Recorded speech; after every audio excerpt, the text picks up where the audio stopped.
Assalamualaikum warahmatullahi wabarakatuh.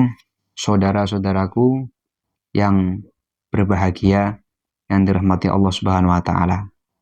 Kita pasti menambahkan keluarga sakinah mawaddah warahmah. Pasti, ya. Terus bagaimana kita bisa mengupayakan itu? Yang pertama, agar kita mempunyai keluarga sakinah mawaddah warahmah adalah melaksanakan hak-hak dan kewajiban sebagai suami dan istri. Nah, ini bukan teori yang maksudnya lampau ya, atau tidak relevan zaman sekarang. Itu sangat relevan. Ya, kenapa?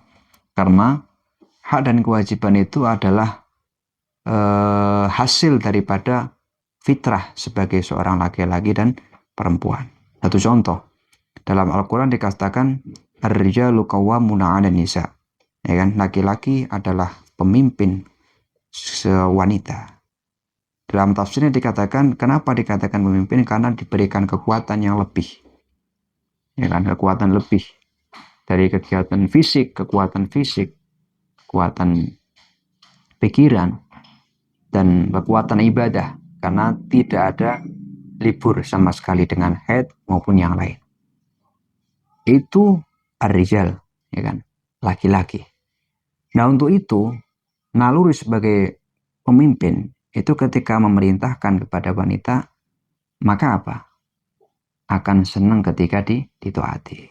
Maka itu lahirlah teori hak dan kewajiban. Jadi seorang wanita ketika diperintah oleh suami itu harus mentaatinya. Kenapa? Karena laki-laki pemimpin secara sunnatullah dan modalnya pun ada. Memang kekuatannya lebih, terus potensi ibadahnya lebih banyak. Jadi segala macam Allah jadikan seperti itu. Para nabi, para rasul pun tidak ada yang perempuan, semuanya laki-laki. Ini fitrah. Nah, terus bagaimana perempuan-perempuan ada kelebihan sendiri? Jadi Allah itu memberikan suatu keistimewaan kepada hambanya itu beda-beda. Ada yang ada dalam laki-laki tapi tidak ada di perempuan. Ada yang ada di perempuan tapi tidak ada di laki-laki. Allah adil. Untuk itu kita harus pahami ini dulu.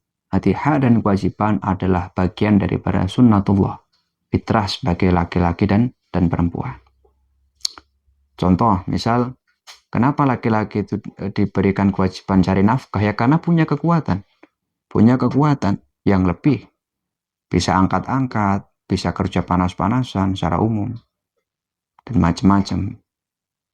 Nah, kemudian kenapa perempuan setelah itu diperintahkan untuk menjaga hartanya laki-laki? Karena itu tadi, karena laki-laki diperintahkan untuk mencari nafkah, maka perempuan berkewajiban untuk menjaga hartanya, mentasarufkan dengan sebaik mungkin. Ada prioritas, mana yang harus diprioritaskan, mana yang bukan. Nah, kemudian ada hak dan kewajiban juga ketika dipandang itu menyenangkan. Nah, Allah jadikan seorang laki-laki itu ia menyukai ketika istrinya itu tidak selalu cemberut. Itu bisa disurvei ya, seorang laki-laki itu senang begitu. Tapi ketika sering cemberut, sering ngamuk bahkan, ini pasti laki-laki manapun tidak akan betah di rumah. Ini fitrah, ya. Yang seperti ini adalah fitrah. Nah, jadi hak dan kewajiban itu adalah yang harus kita lakukan ketika kita menginginkan keluarga kita adalah sakinah, mawaddah warahmah. Yang kedua adalah menyadari kekurangan. Seorang suami dan istri harus saling menyadari kekurangannya masing-masing. Nah, teorinya sederhana. Al-insanu ma'al khata' wa nisyan. Kita tempatnya salah dan lupa segala macam. Penting untuk kita menyadari, saling menyadari bahwasannya pasti ada kurangnya,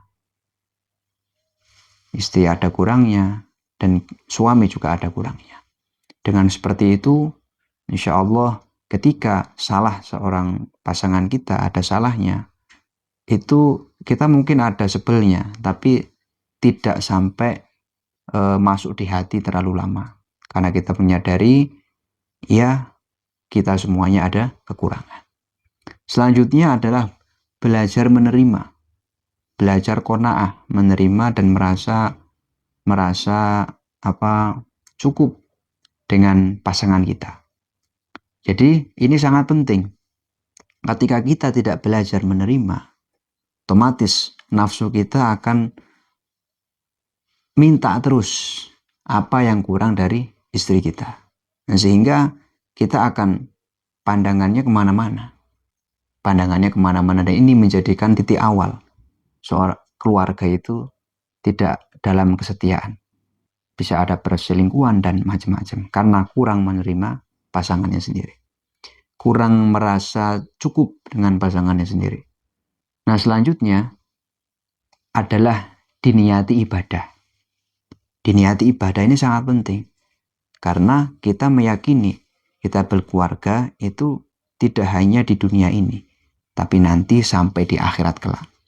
Untuk apa kita keluarga cuman di dunia ini, ya kan? Tapi nanti di akhirat berpisah atau mungkin tidak bahagia.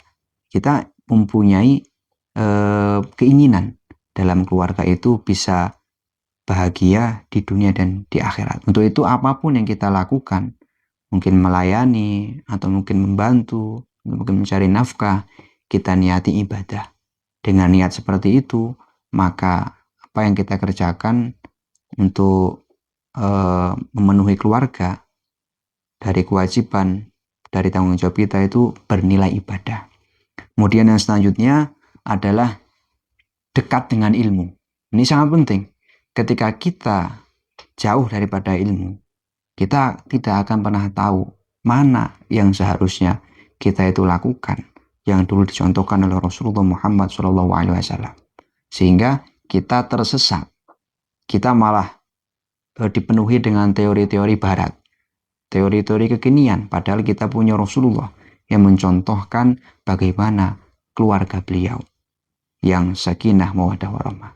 Cukup sekian, semoga bisa manfaat. Assalamualaikum warahmatullahi wabarakatuh.